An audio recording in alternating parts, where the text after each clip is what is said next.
Bones are amazing things. They hold us up, they support us, they make us strong. But bones have other uses.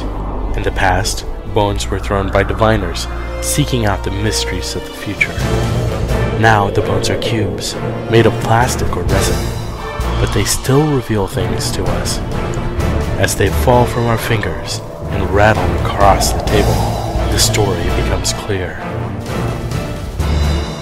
Welcome to Bone Throwers Theater, an RPG actual play podcast. Welcome back to this special edition one-shot Bone Throwers Theater. My name is Aaron, and for these episodes, I have been playing Larry Larson. My name is Elizabeth, and for this, I am Maria dos Santos. I'm Jackie, and I am Maria Los Santos Jr. And I'm Jordan, and I'm playing Fred Neruda Aston. And I'm Jeremy, playing David Larson. All right, so we have rolled off of the tilt table, and we went ahead and we did that off the air because, you know, lots of dice rattling around and everything like that. So for our tilt, we have chosen Paranoia as our first option with the flavor somebody's watching, waiting for their moment. And then also we chose Innocence. That one was somebody is not so innocent after all. Those are going to be influencing our play over the next few episodes. I've really never done this. So it's my turn. Now at this point, the gameplay shifts in that instead of giving away the dice, any dice that are put in front of me, I get to keep. So yeah, that goes for everybody. So like, for example, if my next play goes horribly bad, then I get a black die, and that stays in my hand for the rest of the play. So let us go ahead. I'm going to go ahead and let you guys frame my scene, and I'm going to go ahead and take a black die. Something bad is going to happen for Neruda. Did it get any worse for Neruda? Yeah. It can get a lot worse. Previously, my character had spent 72 hours that week cleaning the entire restaurant. He found a bag of meth hidden in the flour and had to completely BS his way out when the inspector said that trace elements had been found in the flour. So he had just been sent home to sleep and has been told to report for a nighttime shift. So you didn't take the meth with you? Well, we don't know what's happened to the meth. Either stashes of meth. Yes. We can only assume that Inc. got the stash back somehow. Although it has not yet been established. It hasn't been established. What if we fast forward a couple days and Maria's investigations has found out that the drugs that got Larry fired, somebody has claimed to have got them from the drive-thru at Clucky's.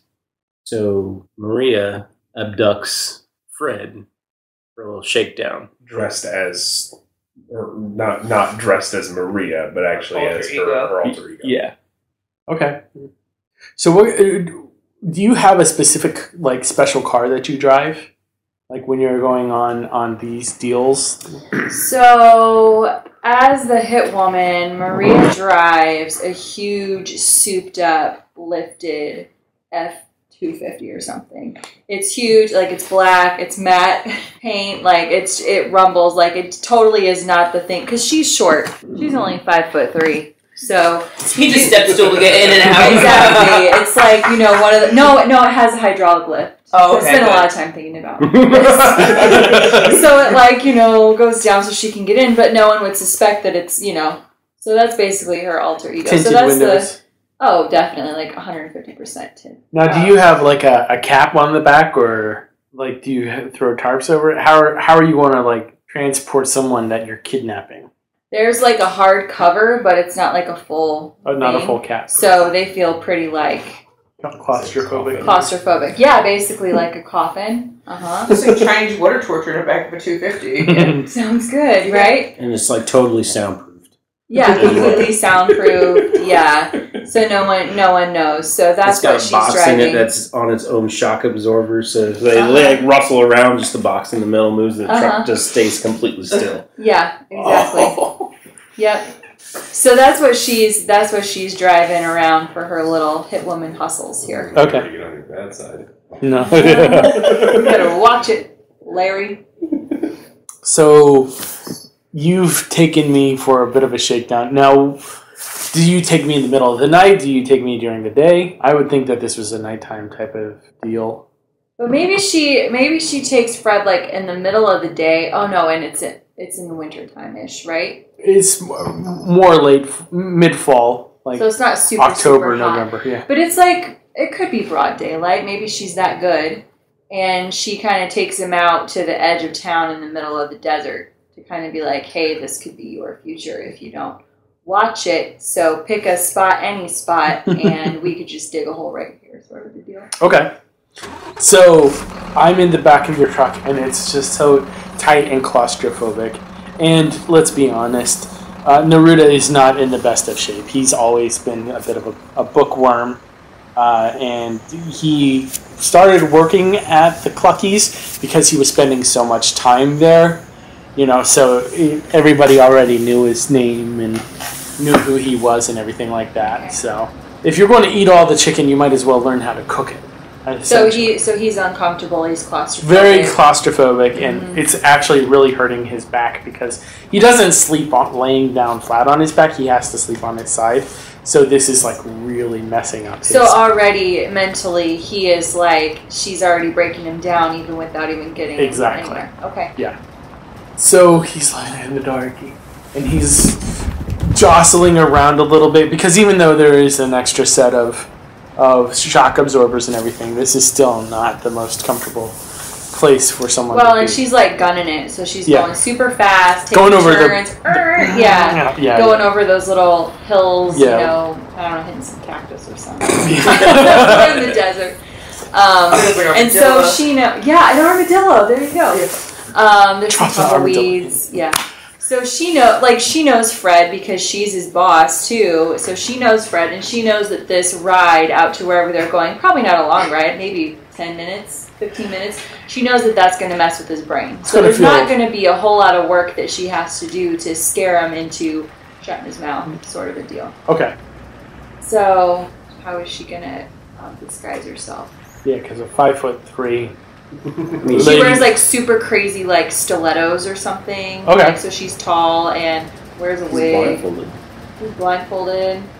And Your best Batman impression. I was gonna say like I'm Batman. You're a girl. Where are the drugs? where are they? Fred, I know you took them. So scene opens when you pull the top off of the coffin-sized crate that you have under the cat. And he's just like whimpering. The blindfold is completely wet from tears. And she's like, Fred, shut your mouth. Stop it. It's not that bad. You know who I am? You're not even dead yet. What? I haven't even begun this torture. I don't even know what's Where going are the drugs, Fred? Where is the meth? I don't know. She doesn't even kick him. She like kicks the side of the truck or something with her giant like stiletto heels. I'm gonna be late for work. Work is not your concern, Fred. Where are the drugs? Please, my mother. Fred, stop it. Dying. Shut up. So she like stuffs something in his mouth so he can't talk. Fred, I will take this out when you tell me where are the drugs. Okay, and she takes it out of his mouth. He left. I don't know what. Who is he, Fred? Neruda. Should I call you Neruda? Oh God. Oh God. Who is he? Tell me who he is. Oh. She kicks the truck a couple more times. David Larson. David Larson. David Larson. You mean Ink? You know him? Do I know him? I know him. I swear I'm never going to help him again.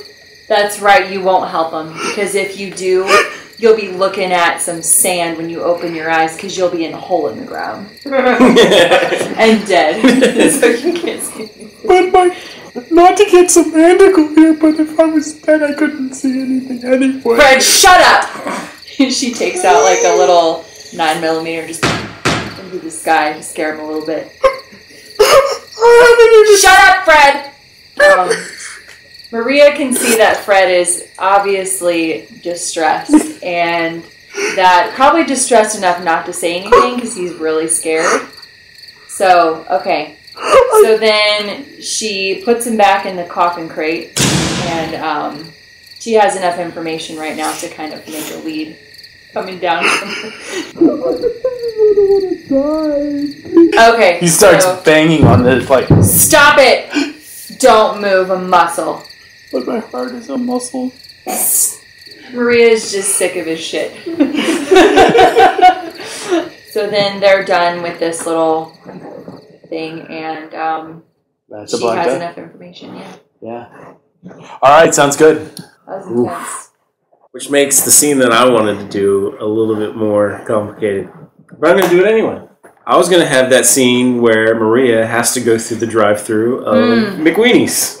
That actually makes perfect sense at this point. Yeah, it does. Black truck drives up to the... Well, no, I wouldn't say in the black truck. I would say she's going as Maria. Okay. Okay. He drives like a little... She drives a Prius. A Prius, yes, a Prius. Yeah, so that's going to be the scene, and you guys get to pick the outcome. Okay.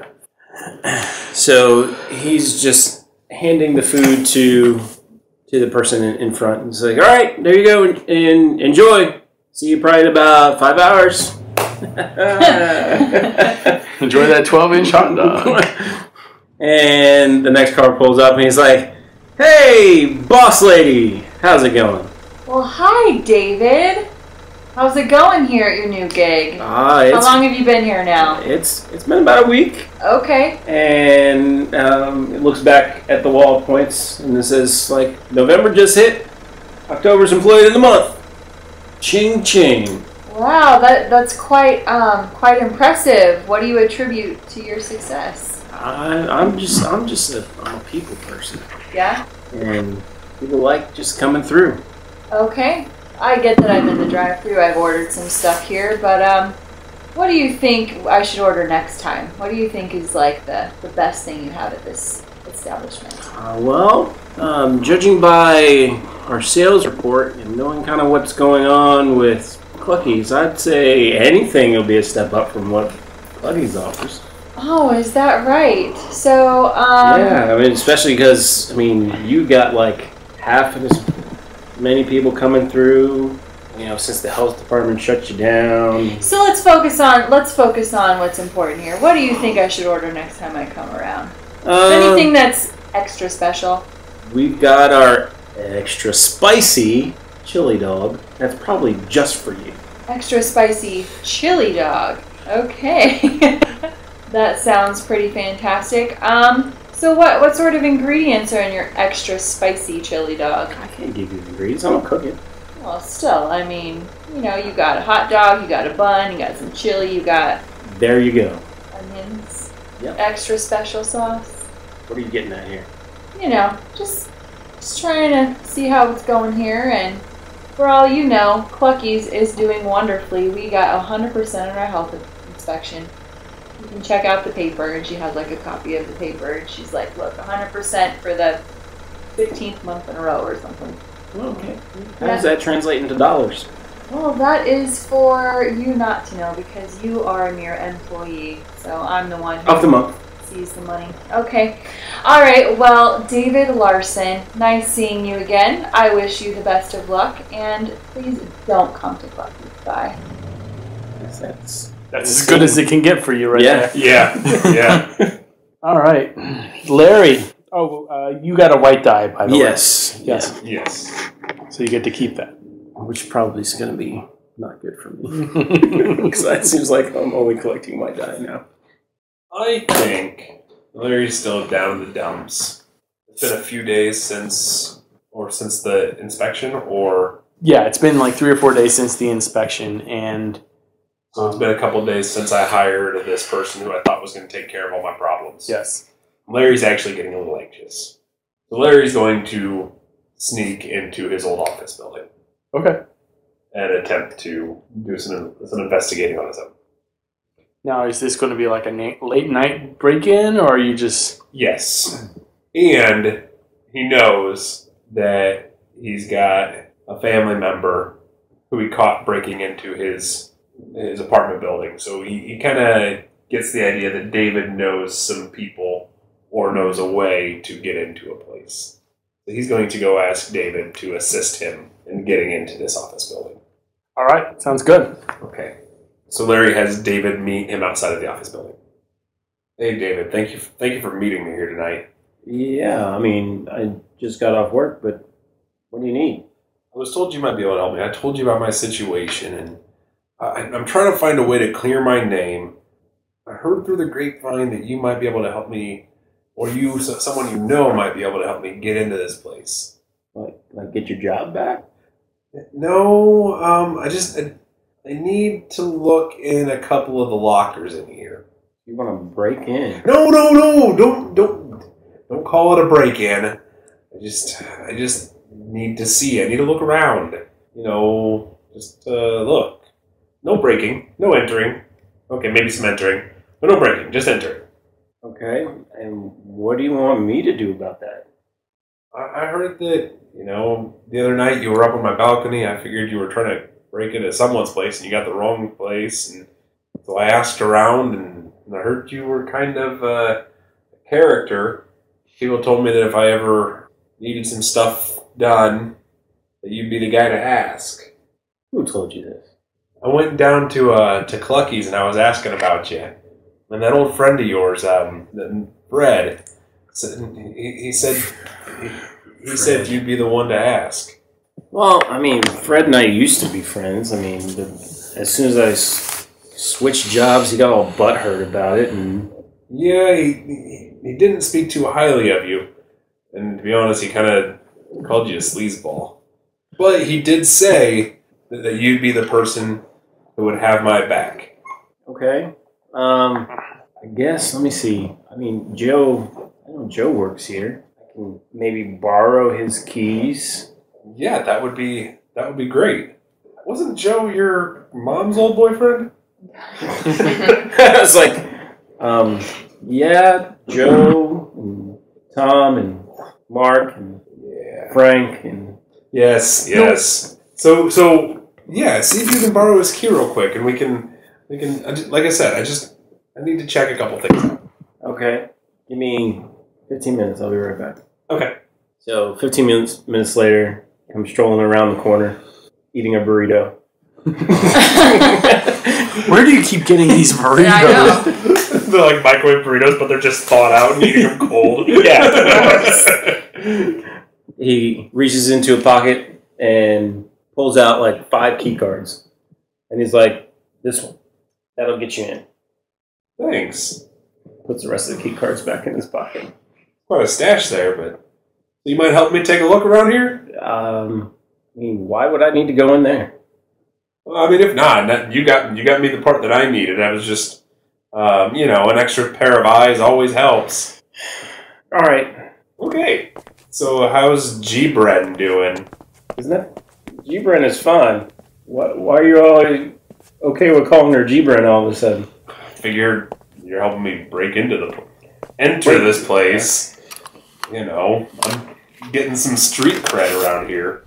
Figure I'm working on my street cred. Gotta start using the street names. I don't think that's your strong suit. You're the office worker type. I mean, you don't have street names. Yeah.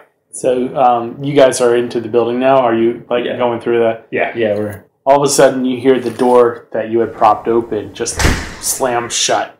Did you do that? Nope. So go back and check the door and try to shake it. Is it open? Nope. It's locked. Well, let's take a look around anyway. It's not like we'll have to find another way out. I think there's a back exit. Yeah, there's a back door. Okay. And I don't know that for any particular reason. So we go to the locker room. I open up the locker where the drugs were found while I was still working there. And I start rummaging through it. And a McQueenie's bag falls out. Huh. Man, they store hot dogs here overnight, and I grab the bag and I open it up. And I stick my hand into it. I pull out an old hot dog. It's been in the bag for quite some time, it looks like. So it's perfectly preserved, right? Yeah. It's one of the chili dogs. Ugh. Oh. Yeah, your hand is like dripping with like old chili. Oh, gross. It's disgusting. Can you imagine people put this crap in their locker? I bet the guy who stored it, who had the drugs in his locker, didn't even know they were there. There was drugs in the locker? Yeah, that was someone. That's the whole reason I got fired. Someone found drugs in one of these lockers, and they said that because of my family had a reputation. David, I really don't know how to ask this. What kind of reputation does our family have? Well, my mom has 7 kids. Why would She's barely 40. Why would they tie drugs to our family? Why us? We're good people. Yeah, we're not the cleanest or the most, wholesome family, but we're still good people. I mean, look at where we live. You either try and make a name for yourself here, or you go somewhere else. So, making a name for yourself here is the best we can do. Yeah, I guess you're right. I throw the McWeenie's bag away, wash my hands. Well, I'm not seeing anything in this locker. Do you know this guy? Have you heard anything about Matthew? Matthew Lowe? I didn't make sure that wasn't somebody that I actually know. These names are fictional. I mean, I work at a drive-thru. I've probably seen most of the people in this town. So you're throwing out a name at me, and it's like, I don't know. Probably. I probably talked to him for maybe 5 or 10 minutes at some point. Okay. Well, I guess there's nothing we're going to find here. So start cleaning up and making our way to the back exit. David's going to go ahead to the back exit, but as you turn from the locker, you notice that there's a pill of some sort that has fallen out of the McWeenie's bag. Huh. Bend down and I pick it up. David, did you drop this? What is that? Pill. It's yellow. It's a pill. I don't know. You ever seen one like this before? No. Okay. Maybe it came out of the McWeenie's bag. It came out of that locker. I'm going to have to get this looked at. Puts in my pocket. All right. Let's go. Move on towards the back door now. I almost wanted to end the scene with, plate glass for the front of it. Lights from a giant F-150 just shining right through the... And end scene. End scene. No, meth does not come in pills. So what pill is that? I don't know. I don't know. Because if it were like... Crystals. like crystals, baggies. but they're baggies that are wound tight. Okay. I know from movies. 100% from movies. So what if it was the crystal or whatever just put in like a capsule? Yeah, I Yeah. don't know. That might... Okay. I'm sure it's Okay, so I can tell that this is meth. Or maybe, can Larry tell that it's meth? Probably not. Maybe not until What's he this? opens the capsule. Yeah, and puts it in his pocket. All right, and you got a white die for that scene. Yay! You got another piece to your puzzle. Yay! Not enough pieces, but... All right, and now it is time for Maria's turn. So the truck at the end, you were just... That was postulating. that was a postulation of how the scene could go. Well, let's say that did happen. Like, as they slip out the back door, the door, like, is closing shut, and all of a sudden, boom, lights come on from... Like if you were seeing it in a movie, like the door's shut behind us and the lights in our faces, like... Well, no, like, we were going out of the back. Oh, and then the lights come on in the front. Oh, okay. So So you just got away in time? Either Okay. that or she was watching it the entire time. Or Because someone is watching to make their move. So, because apparently other people at Clucky's have known that David's been pushing, Maria's been interviewing other people. Okay. Because she's still, even though she kind of got off scot-free with the health inspection, she still had to pay a hefty price for that. And she doesn't feel good about that because she doesn't like stuff being on her head like that. So she wants to get down to the bottom of it. Since she's not Maria, but the other lady has kind of rifled Fred up a little bit, she knows that Fred is like scared and maybe he'll say something, or it's like he's been replaying this scene over in his mind about being in this coffin crate. either someone else at the store that's at the Cluckies that's been working with them that she can talk to, or since apparently her daughter goes there all the time with her, she can talk to her daughter and see if her daughter is going to talk, because 8-year-olds can't keep their mouths shut, as we know. I think that's a good idea. I think that's an excellent All right, idea. so we have Fred and we have Junior, a.k.a. the gifted and talented apple of my eye. But don't forget, I'm the nipple one and you're the fool. Yes. Uh-huh.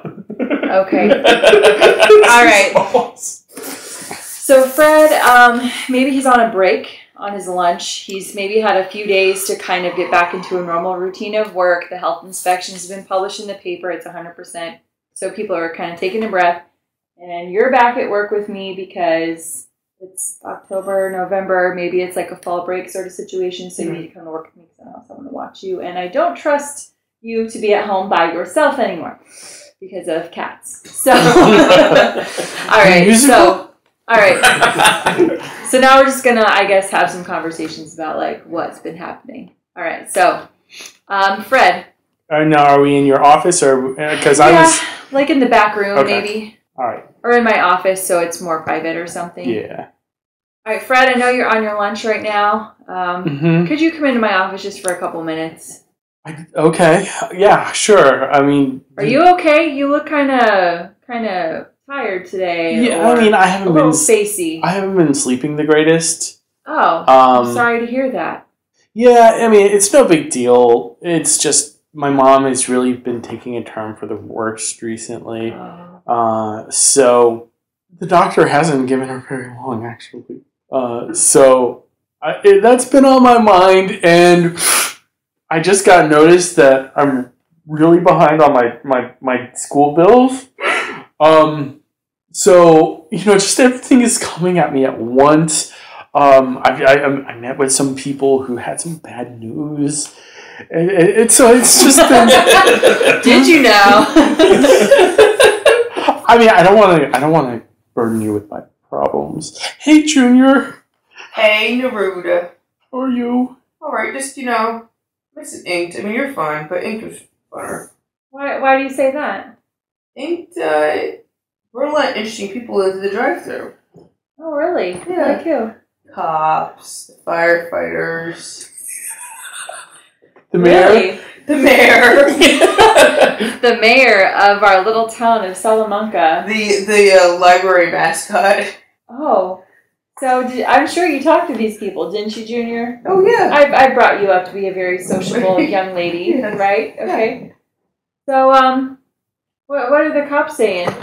What do they like about Cluckies? Because they're coming through drive-thru. That's awesome. Hopefully they'll give us some good PR. So, They're saying our secret ingredient is the best. really? Yeah. Secret ingredient? Yeah. Pray tell, what is the secret ingredient? I mean, I'm not totally sure, but I've heard them complain the secret ingredient's been missing since Inked went. So maybe he was spitting in the food? I don't know. Oh, I would certainly hope not, because that would be a health code violation. But he's Okay. gone, so we wouldn't be spitting in it anymore. So have you seen the cops here? Oh, just that, day after Inked left. Oh, what do they have to say? Damn it, where's my secret special... You're not supposed to say those words, Junior. You're a child. You asked what the cop said. So, Fred, how is your friend, David? How's David? Well, I mean, why do you want to know? He doesn't work here anymore. I'm just asking. You don't have to get so defensive about it. No worries. Okay, fine. As far as I know, he's doing great. He's making the world's biggest hot dogs, and he thinks he's the world's biggest hot dog man. As far as I know, things are looking up for him. Okay. Which is amazing for a 28-year-old who is still working in the drive-in. I sense a little bit of bitterness here. That's not a very good character quality. No bitterness. Just a lot on my mind, and I really don't like talking about someone who basically betrayed our company by leaving, Just because someone leaves doesn't mean they betray the company, right? I mean, he was just leaving for a better opportunity. Better opportunity, my foot. Look, I don't know what to tell you. If you want him back, then offer him a raise. I was just asking to see how he was doing. Well, it's nearly the end of my lunch shift. You're right. I apologize. I've taken a lot of your time over the past couple of weeks, so please go enjoy your lunch. Take an extra 5 minutes. Oh, you're so generous. Thanks, I know. Look, I gotta be straight with you. Like I said, there's a lot of stuff going on, and I'll leave right after I ask you this. Okay. But is there any chance that I could get a raise? Well, usually in the business world, what we say is your raise is effective when you are. So, how can you show me that, you know?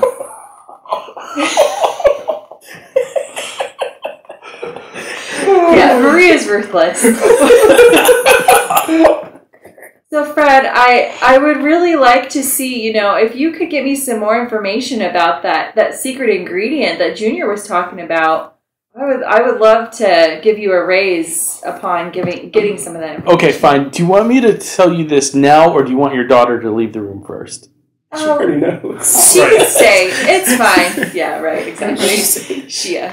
He was dropping packets into the bags, and they were paying him extra money in cash, and he was pocketing it. Packets of what? No. Cover your ears, sweetie. Cover your ears. I won't make you leave, because I'm not a mean mom, but cover your ears. Meth. Like the drug. Yeah. Oh. Yeah. You crack it up. You smoke it. You make it into a solution. You shoot it. How do you know so much about this? He threatened me. Did he? Yeah. David Larson, Employee of the Month times 500, threatened you. Episode title. Yes, he threatened me. And I think he also hired someone to follow me. Really? Why do you think that? Because someone got me and kidnapped me, dragged me out into the middle of the desert, and forced me to tell them what was causing all the troubles at Clucks. That sounds horrible. I am so sorry you went through that. Now, can I get a raise? I will say... Because there's a lot of emotional distress right here involved with No, this. I get it. And I really think it's great that you're talking to me about this, so 50 cents more an hour. That's not going to cover my masters. For right now, 50 cents more an hour. 5 more minutes on your lunch. You better get going. I'm going to really enjoy this drumstick. Thank you. Walks out, closes the door behind him. A little extra hard. Yeah, but not so much to get more punishment. Right. So I'm thinking that my daughter is not as innocent as I thought she was with this whole drug thing happening and her associations with people. Right? She knows a lot of who's coming through the drive-thru, and she does. And so maybe spending a lot of time going to McWeenie's. yeah. And so, sweetheart, what do you do after school? You get home from school. Sometimes you come here with me. What have you been up to? I pick flowers, so I can give it to you. Oh, sweetheart, that is so sweet. I'm sure you could tell me all the scientific names of those flowers. I could. So gifted. Because you're gifted. So tell me more about this secret ingredient. Not every customer gets it, only the ones that ask for it. And what do they say? I don't know what they say, I just know that they're really happy that they get it. Okay. So, at this point, Maria knows all about David. She's still got Fred kind of wrapped around her finger a little bit. Mm-hmm. And she knows her daughter is a little bit involved. See? Yeah. All right. All right, sounds good. So you got a white die out of that. Junior. All right. Your mom's on to you. She is. Which means I'm going to focus getting rid of this cat. Because Yes, the cat. It's been a couple weeks now. I can't really go to Teddy. So who else could I blackmail into doing things for me? I should have beat up day one. Alright. Poor guy. Oh man, Fred. So, me and Fred are going to have a talk. Hey, hey Fred. What did you and Mom talk about when I was wearing the earmuffs? We talked about grown-up things. I'm a grown-up. I'm 9 now. You had a birthday? Yeah. When? Last week. Really? Yep. Did you have a party? No. Why not? Mom was busy. So what did you do instead of having a party? I mean, I had a friend over, but boring. Cat's dead. You have a dead cat? Oh yeah, I forgot to tell you. Remember how you lost your cat? What? You have my cat? Yeah, do you want him back? It's dead? Yep. You're a monster! No, I was trying to help you. That cat was the last thing my father gave me before he left. Well, now you'll have it forever. Did you kill the cat? I was trying to work on your behalf. Because don't forget, I'm a little bit of a sociopath, but I'm a lot of it little kid. How do you know that word? I'm gifted.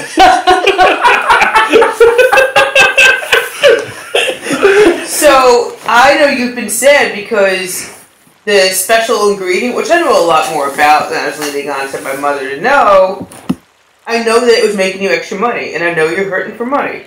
So I was just trying to help you out. But now that Mom's out of me, I gotta look out for number one. How are you trying to help me out? I brought the cat, still living, to visit David. You took my cat to McWeenie's? I did. His last meal was a double weenie with cheese. Poor Carlos. The appropriate name is Carlos because one swift hit against that car. And it was Los Muertos. I don't ever want to talk to you again. But I tried to help you. I threatened leaving the dead cat in front of Ink's feet and screaming until the cops came. What would that have done? Why are you bothering David and saying it's because of me? Because we needed to get another source of income with the meth. You know what? You don't know everything. I'm gifted. You are not gifted. You are just a little snot who thinks that your mommy will give you anything that you want.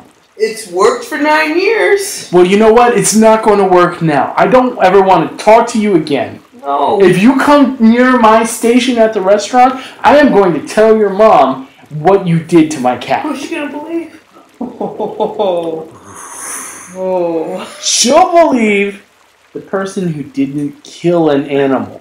But you have the dead animal now. That smells awful! Why did you bring it into a restaurant? You don't want to see how the sausage is made. Yeah. He gets up and he's like, you know what? I'm leaving early today. And he just Goodbye to that raise. slams down his food. He goes into the back and he says, I can't stay. Something's come up. I have to go. Oh, okay. And also, you need to talk to your daughter about boundaries and also about how to treat other people's pets. That is so out of the blue, but I will talk to her. Yeah, and it better not involve, oh, honey, you're gifted and wonderful, because she has done some really horrible things. So now you're telling me how to be a parent? I'm not telling you how to be a parent. I'm telling you that kid ain't right. Okay. I'll see you tomorrow. He walks out. What is that smell? Yeah, you start hearing, like, oh my God, this is... We're coming from the restaurant area. Oh, yeah. Yeah, from the dining room. All right, sounds like a scene. We're going to go ahead and stop there for this week. We hope you've enjoyed listening to Bone Throwers Theater. Thank you for listening to Bone Throwers Theater. We are releasing this podcast under a Creative Commons Attribution, Non-Commercial, No Derivatives 3.0 Unported license. That means that you can share the podcast, but please do not modify it or try to gain financially from it. If you would like to visit our website, you can do so at bonethrowerstheater.com. If you would like to send us an email, you can do so at bonethrowerstheater@gmail.com. Our Twitter handle is @bonethrowerstheater, and also you can look us up on Facebook and Google+. And until next time, may the bones fall ever in your favor. This has been a Nerd Circle podcast production.